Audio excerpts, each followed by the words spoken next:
Hello dear kids, today's story name is Wisdom. Once upon a time, a gentle sunlit forest spread its green arms. A calm old wise man walked along a soft sandy trail.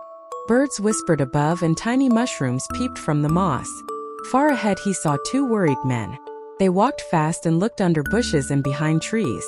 Their faces were tight with worry. The wise man paused, his eyes kind and curious. He stepped closer and asked a simple question that would start their strange little adventure. The wise man asked, "Has your camel gone missing?" The two men started together and looked up. "Yes, brother," one cried. "Our camel is lost. We have been searching a lot," the other added. They told him how they had come from the village and had walked the sandy paths all morning. Their ropes swung from their hands and their feet left hurried prints in the dust. The wise man listened quietly, tilting his head like a bird listening for wind. "Do you know anything about it?" the men asked eagerly. The wise man smiled and spoke slowly. He asked a question about the camel's right eye. The two men froze and then answered at once. Yes, that's it." Their voices jumped with hope. The forest seemed to lean in as if it wanted to hear more. Sunlight made bright patches on the path while the three of them stood very still, listening to each other and the small rustle of leaves. The wise man asked another gentle question. "Is it limping on the left leg as well?" The men looked at each other and said, "Yes, it limps." The wise man kept his calm. He asked, "Does it also have a broken tooth?" The men said, "Yes, one of its teeth is broken." The wise man looked thoughtful. He then asked a last question about the loads on the camel's back. The men's eyes widened when he spoke, because he named things they feared were gone. "Does it have honey on one side and sacks of grain on the other?" the wise man asked quietly. The two men shouted, "Yes, exactly right, that's our camel." They were certain the wise man had seen it. Their faces went hot with anger and hope. They grabbed the wise man's sleeves and demanded to know where their camel and its jewels were. The forest birds flew up in surprise at all the shouting. The wise man put his hands up and said something that made the men shout louder. "I have seen a camel," the man said, trying to be playful. He meant only a little joke. But the camel owners did not laugh. "You scoundrel!" they called, and their voices cracked like dry twigs. "You must have seen our camel. Tell us where the jewels that were on it are." The wise man looked frightened for a moment. He shook his head and said he had only been joking. The men would not listen to a joke. They were furious and dragged him away, determined to get answers.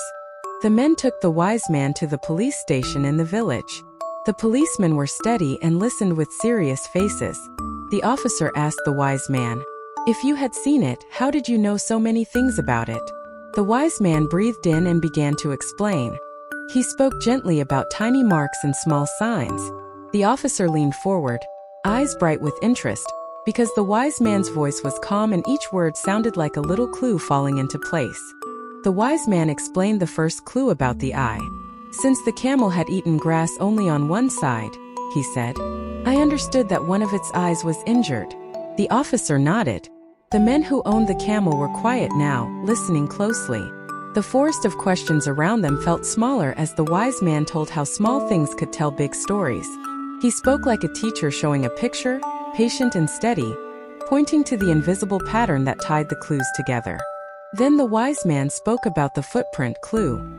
He said, "The footprints in the sand were light on one side.